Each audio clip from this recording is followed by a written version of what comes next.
Şirin şirin, ana kürüm, ana kürüm, beceysen tembih ederim. Ay Hamdi. Ata. Yadındadır bala, uşaq vaxtı göndərirdim səni pivə zavoduna. Lıqqa pivəsi alıb gətirirdim. Mən də balıq dolması ilə nə vururdum.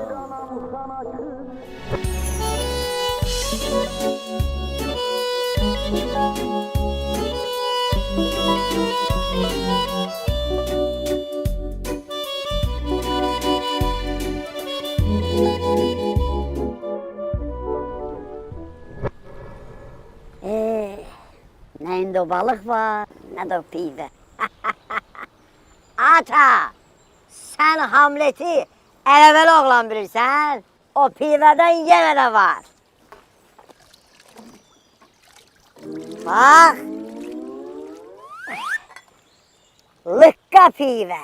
Vıy!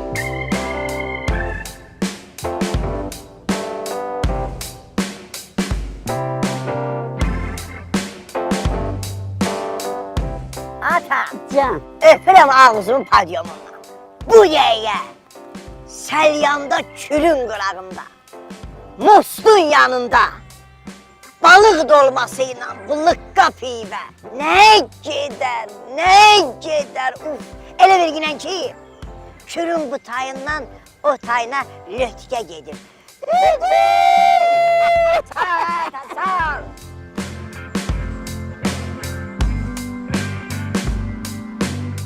Səlyan pivəsi, keçmişdən gələn ləzzət.